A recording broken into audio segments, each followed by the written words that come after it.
Welcome to Mental Health Momentum, a Silicon Slopes podcast. I'm Dr. David Morgan. I am a licensed psychologist and the Director of Mental Health Awareness here at Silicon Slopes.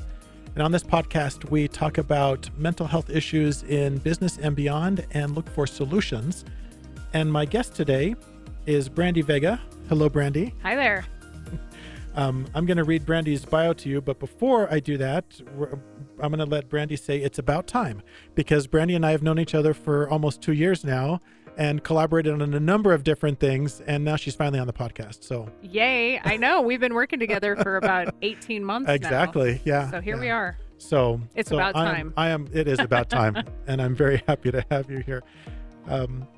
I could probably quote most of this bio just because I've known her for a while now, but Brandy is a leader in mental health advocacy and the founder of Promise to Live, a global movement dedicated to saving lives and breaking the silence around mental health struggles.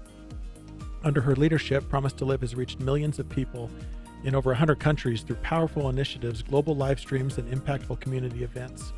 Brandy's mission is to deliver hope, help, healing, and resources to those in need, inspiring people to make the promise to truly live. It's built on the 3 C's: commit, connect, and community, encouraging individuals to commit by making the promise to live, to connect with resources and tools for support, and to build community through events, town halls, assemblies, and global outreach. She's collaborated with celebrities, performers, and influencers to amplify this mission and broaden her reach. And Dr. Morgan. And that's right. Neither a celebrity performer or influencer, but I'm happy to be here. They have the Pocket Hug Project, which is amazing. You can find that on their website, promisetolive.org.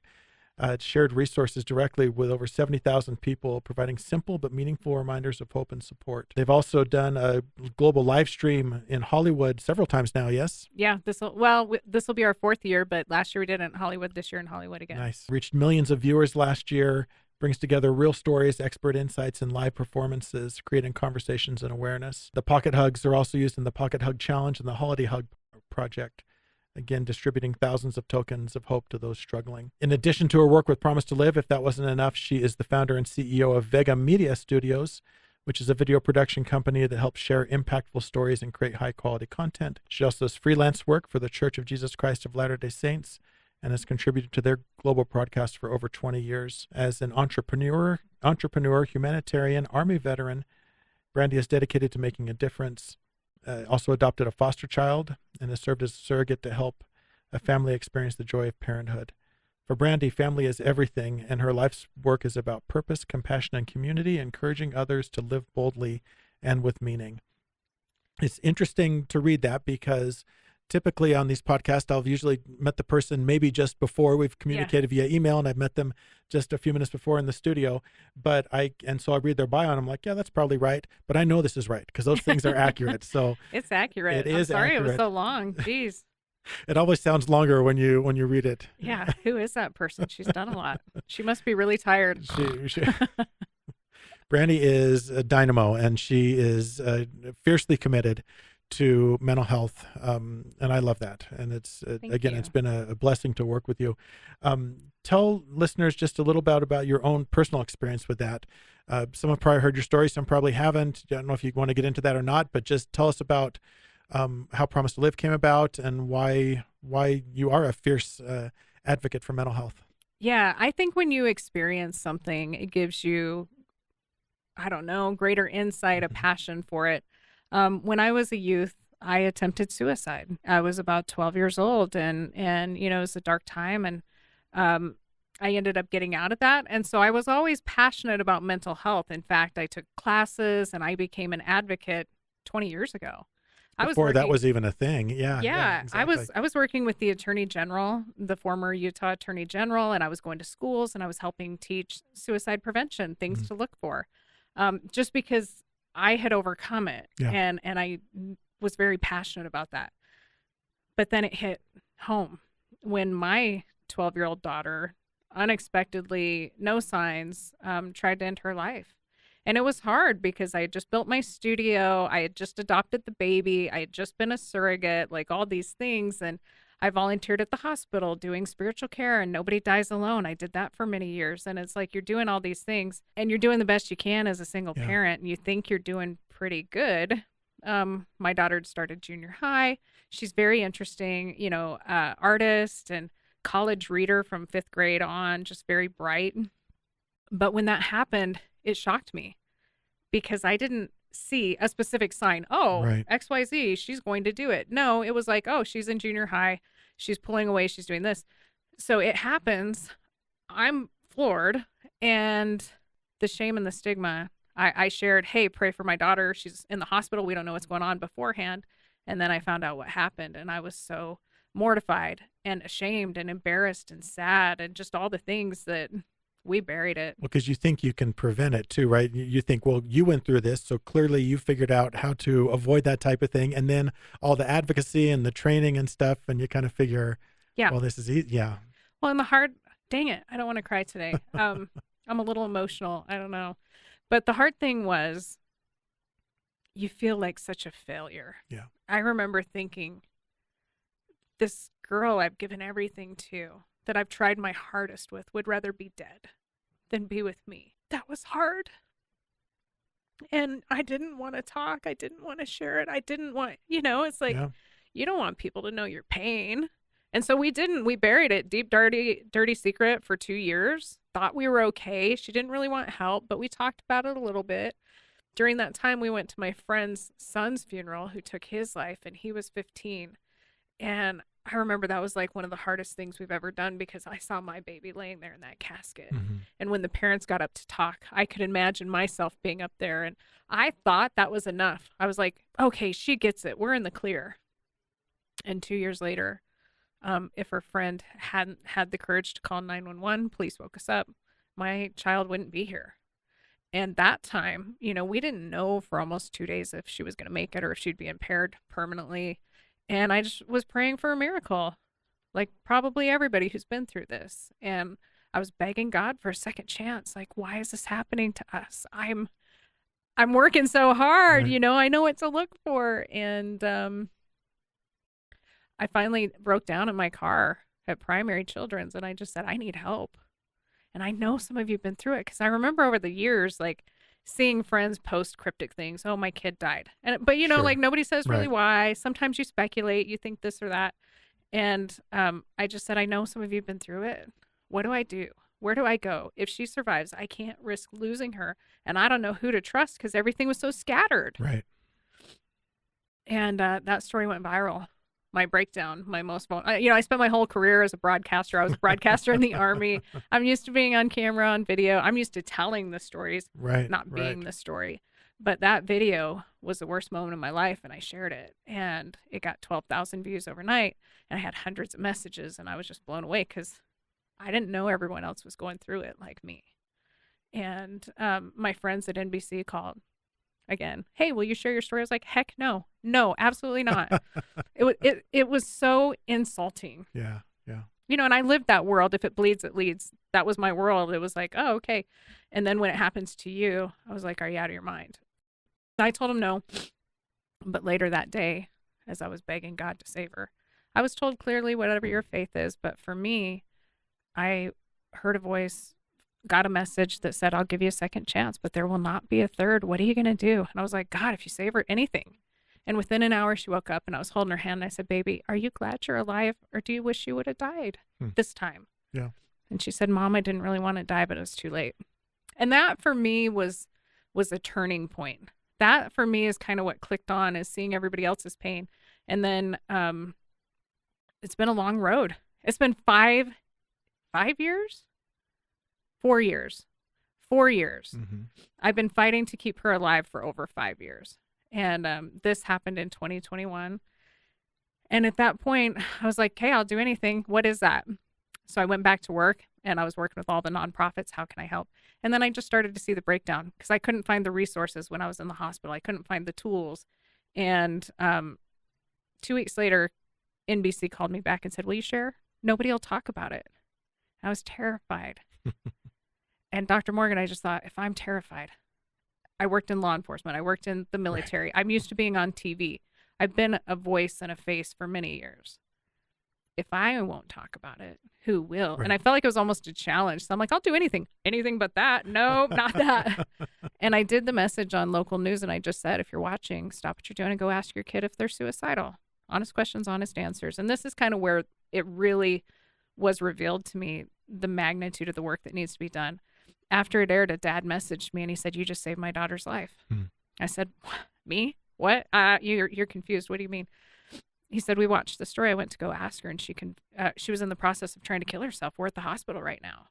And then another family messaged and said, "We talked to our 15-year-old. He confessed he was going to end his life this weekend. We're getting help."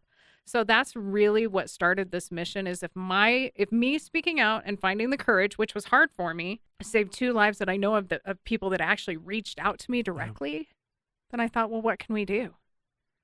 And that's how it started. We did our first Promise to Live event, September 10th, World Suicide Prevention Day, gathered, like you mentioned, singers, celebrities, all the people, experts like yourself. And we reached 160,000 people. And then the next year we did it again and we reached 400,000. And last year we did it in Hollywood and we reached over 3 million.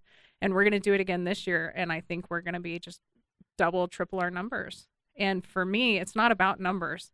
It's not about ego. It's about impact. Who can we help right now? And it's not that hard. We've talked about this before, but one of the very common misconceptions about suicide is people think, well, you can't talk about it because if you talk about it, then you're going to put the idea in their head, right? So you definitely don't want to go to your adolescent and say, "Are you thinking about suicide?" And everything we know is that's completely wrong. Opening the conversation is the best thing you can do. And I think that's what your story is evidence of, is that you kind of give people the idea like, well, maybe I should ask my son or daughter about this. And then they found that they were, having serious thoughts about it, or sometimes even in the very process of attempting, and it saves lives. So this is absolutely the conversation we need to be having on a global scale. Well, and we're at a point now where, we were just talking about how we're old geezers and telling kids to get off our lawns and stuff. But it's like, we were taught, this is your brain on drugs. Yeah. Don't drink and drive. Alcohol, stranger danger, stop, drop, and roll. Mental health and suicide has to be part of the conversation. It's part of the birds and the bees. It is a little bit uncomfortable. And that's why some of the campaigns are like, seize the awkward, because it is a little bit uncomfortable, but our mission is to make it not uncomfortable, just conversational, to be able to say to somebody, "Hey, are you okay? Like, I'm worried about you." I mean, we're doing a thing with MTV this week and their acronym. And I think it's really beautiful because everybody goes, "Well, I'm not an expert." Neither was I. Yeah. But I opened my mouth and it inspired somebody else to open theirs, and it saved lives. You don't have to be an expert. You just have to ask, acknowledge, support, keep in touch. And it's easy. So if you think somebody's struggling, ask, "Dr. Morgan, you haven't been yourself. I know things are hard. Is everything okay?" Right. And then, "That must be hard. I'm here if you need anything." That's support. And then, "Why don't we check in tomorrow? Do you want to go grab lunch?" It's really easy. You don't have to be an expert. You just have to care. And you just need to ask. And whether it's you asking somebody or sharing. And that's a hard thing too, is we don't want to ask for help. Yeah. I was talking with a friend earlier about just the struggles in getting access to mental health services, and kind of the bottleneck of waiting lists and things like that. And that's the problem, is that the ratio of people that need services to people that can provide services is very imbalanced, and that's not going to correct very quickly. No. It may correct in 10 years, maybe, and who knows where things will be at in 10 years. But just what you're saying, these like that simple acronym, and just the idea of people providing support to one another, we could start that immediately, because you don't have to be an expert. All you have to be is someone who's just concerned, someone who's willing to open that conversation. And if that's the only barrier to entry, is that someone who's concerned, we have billions of available resources right now, right? Yeah. I mean, every single person in the world could potentially be someone to intervene. And this was the hard thing, because we know like the pandemic was tough. And for my child, we waited 3 months to see a clinician. Yeah. And she tried to end her life 5 days before that appointment. And now, from what I understand, it's anywhere from 6 weeks to 18 months. Yeah. And we're just saying, okay, that can't be it. We can all step in. We can all support peer, self-guided, online, AI. There's so many different tools that are out there. But what we've tried to encourage people to do, and I want to make sure people understand what Promise to Live is. It's not a suicide pact. We're not saying, "Hey, you promise me you're never going to do this." Right. We're saying, make a promise right now that if you find yourself in that dark place, you promise to reach out to somebody during that time. It can be a friend, a family member, a resource like NAMI, AFSP, Live On, Jed, Trevor. There's many, many wonderful resources. Or call or text 988. And I've been trying to figure out a way to where this makes sense. Every time we get in our car, what do? What's the first thing we do? We buckle up. Right. Why do we buckle up? Do you think you're going to get out there and crash? No, most of us, well, if you're in Utah, yeah, there's a good probability because of the drivers. But we buckle up for safety. We know that by wearing the seatbelt, our odds of survival just went up. Yeah. That's what Promise to Live is. We want people to make a promise right now when they're not in crisis that if I find myself in that moment, I'll reach out.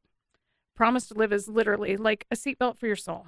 We're saying buckle up now, make a promise to reach out for help when you find yourself in that situation. If you find yourself in crisis, your odds of survival just went up. There's studies out there that show if you do make a promise ahead of time, now it's not specifically for mental health or suicide. I want to be clear on that. But promises in general, if I make a promise to you and say, I'm going to show up for your podcast at 2, I might be a few minutes late, but I'm going to be here. And my odds of keeping the promise are up to 60% higher. Dramatically increased. Yeah. So that's what we're asking people to do. Ask the loved ones. If you're listening to this right now, make that promise. Ask your loved ones, hey, and it's an easy thing to do. Yeah, I'm working with this group, or I heard about this. Promise to Live. Would you make a promise to reach out if you're struggling? Life is hard, and we don't know when we're going to hit with crisis. It could be a pandemic. It could be a death. It could be an accusation. It could be whatever it is. So if you made that promise ahead of time, your odds of getting through it are much higher. Yeah. And that's what we want people to do. So when you talked about the 3 pillars we're working on, commit is the first one. Just make that promise. That's an actionable item that could save you in time of a crisis. The next thing is connect.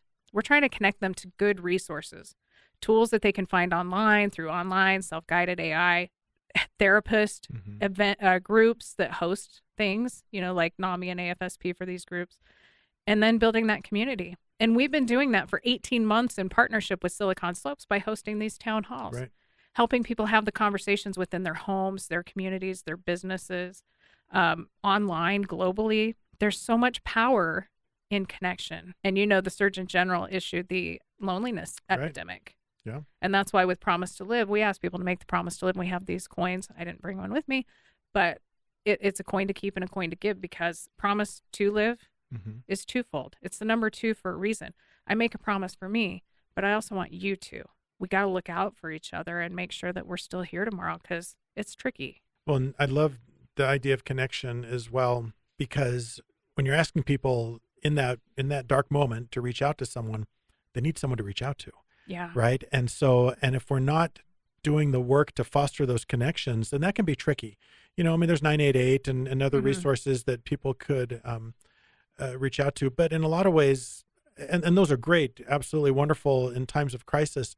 But when we're really down, we usually want someone that we know and someone that we love and we've already connected with. And I think our society, it's so strange because we've become as connected as we ever have been in the history of the world, but at least virtually. Nate said we're more disconnected. Yeah, but we do become more disconnected in certain ways, and I think we need to kind of actively work towards that to build those human connections with people, and that could be virtually as well. You don't have to, sit down with a person in a room every time. You can call them on the phone, you can FaceTime, you can text them, stuff like that. But having that person that you can reach out to, I think that's just such a great. Ask for people to say that's something that they could do right now. Yeah. To head off a crisis later is to just start building relationships. Try to get that one, even just one person in your life that you said, you know what, if the chips were down, I could call her or I could call him. Who are your top 3 people? Right. Do you have 3 people that you can think of right now that if you were in a crisis, you would feel comfortable doing that? And now is the time to have those conversations to say, hey, Dr. Morgan, the work we do is hard. If you're struggling, I hope you'll reach out to me, and can I do the same? Yeah. And we learned this with my child. It was like, okay, after that, we would say on a scale of 1 to 10, where are you today? Because if we just ask somebody, hey, how are you doing? Our common response is, I'm fine. I'm good. Great. Whatever. But we've talked about the one word that changes everything, and that is, how are you really doing? Yes. Because that gives people permission to really open up. Because if you want to know, you ask that, hey, how are you? Really? Right. and then they open up. So I think having those kind of conversations, picking somebody out, talking to your family and saying, hey, you know what? We're going through some hard things. We went through a divorce. We went through a job layoff, whatever it is. Your kids, your siblings, things are really hard right now. On a scale of 1 to 10, 1 being the worst, 10 being the best, where are you? Right. If you can keep that pulse, then you kind of know, hey, maybe I can reach out more, and just not being afraid to ask somebody that. I have some people ask me that sometimes, and I actually really appreciate it. I'm not offended by that. It does feel different when people ask it that way. It does, because you really have to think about it and go, I'm actually like a 9. Right. I'm doing great. But if you heard me say I'm probably a 2 or a 3, oh, she needs attention. That's right. Yeah. Send in the chocolate, right? Whatever it is. So, right. Yeah. An IV drip chocolate. Yeah. Because if you're a 2, that's bad news. Bring me the buttered popcorn, chocolate, whatever it is. Yeah. And I think I want to talk about stigma as well, because, and you alluded to this kind of in your initial discussions, and how, you had your daughter who had attempted to take her life at 12, and you didn't want to talk about it. No. And there's reasons that we don't want to talk about. There's reasons that we want to keep things buried. There's reasons we say fine when someone says, how are you? And I think there's a lot of reasons for it, but I think mental health stigma has something to do with that. There's just this feeling like, I don't know, I don't think we have physical health stigma. Like if I broke my arm, I wouldn't be ashamed to go tell someone that I, fell off something and broke my arm. But if I've been diagnosed with major depressive disorder, for whatever reason, it seems more shameful to do that. Talking about why, I don't know why it is, but what can we do about it? How do we manage that? Yeah. That's a really good question, because you're right. Like if somebody's struggling with a physical ailment, we don't judge them. I think with mental health, we feel like, well, if I was strong enough, if I was good enough, if I was smart enough, if it feels like something you should be able to fix. Like it's more in our control. Like if I have eczema, then it's like, well, I can't control that, exactly. but I can put cream on it. Right, so when we talk about mental health, I had a big paradigm shift during the pandemic, because I got long hauler COVID, and I was sitting in my bed and I felt like I was trapped in a car with smokers, chain smokers. I could feel the smoke. I could smell the smoke. I was coughing, but I knew I'm sitting in my bed. There is no smoke.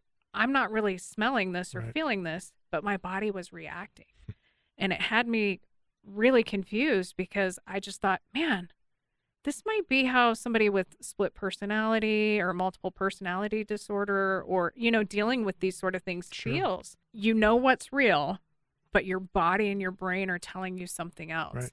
And with mental health, often it's, it could be a lot of things. I've been surprised to learn about copper toxicity. I have a friend who's a doctor in the Midwest, and he runs a clinic for postpartum. And I was talking to him. He said, I had 100 patients come in who were either suicidal or homicidal.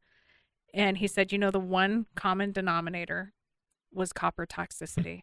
They all had toxic levels of copper in their blood. I treated that, and all those symptoms went away.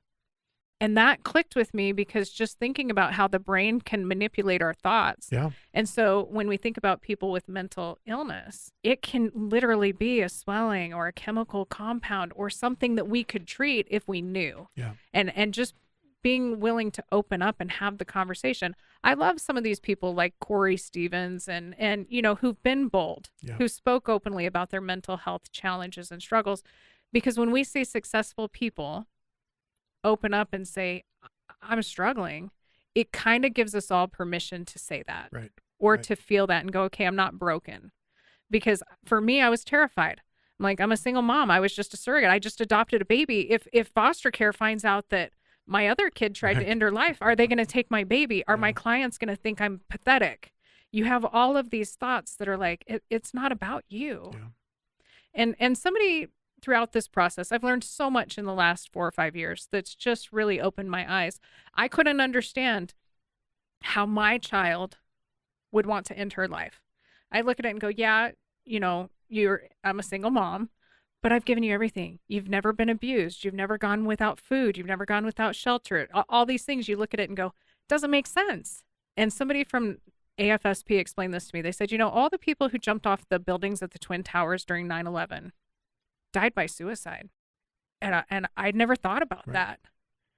And we did not judge them because we could see the pain and the peril Right. and the flames and the heat. And we're just like, they had no choice. Right.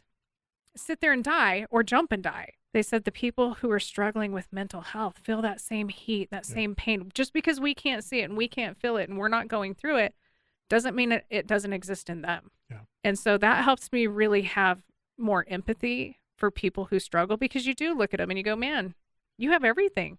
I have a friend who comes from a very, very wealthy family, never wanted for a thing in his life, and he struggled. It's because he's got that heat and that fire. Yeah. And so I've been able to empathize with that more. But I think if we start having these conversations like you're doing, like Silicon Slopes, I appreciate Clint Betts and the whole team for making this happen.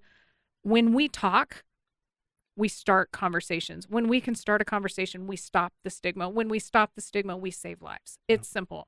And, even our last town hall, I had a gentleman call me. I was traveling and he was suicidal. He said, on the way to the town hall, multiple times I thought about driving my car into a barrier. And this is a person who's in his 60s, a doctor, very successful. And I just thought I would have never pinged him. Yeah. He helps people with mental health. How is he struggling? And is it safe for him to say, I'm struggling? And this has been a big part, is how do we help the helpers? How do we make it okay to say, we all struggle. We're humans. It's part of the human experience is to have struggle. So what I'm hoping with Promise to Live is getting people to buckle up, because we're going to have a crisis. So buckle up, find your resources and tools and community now, learn how to prepare for it. Stop, drop, and roll, right? Like, I'm going to text you. I'm going to call. I'm going to reach out to 988. I'm going to go to courses and parenting and whatever it is. And then we just build up this community. And it doesn't mean we're going to save everybody, but I just feel like we have to do something. Yeah. We have to stop that stigma. Yeah. There's no shame. No. Thank you, Brandy, for talking with us today, sharing your insights, your vulnerability as well. I really appreciate that. PromiseToLive.org. Is that .org, right? It is. PromiseToLive.org. And Promise number 2 Live. PromiseToLive.org. Excellent resources there. Go there and see what you can do to help. So thanks again for coming in today. Thank you. And thanks everyone for listening. Remember that change starts with you, and together we can increase our mental health momentum.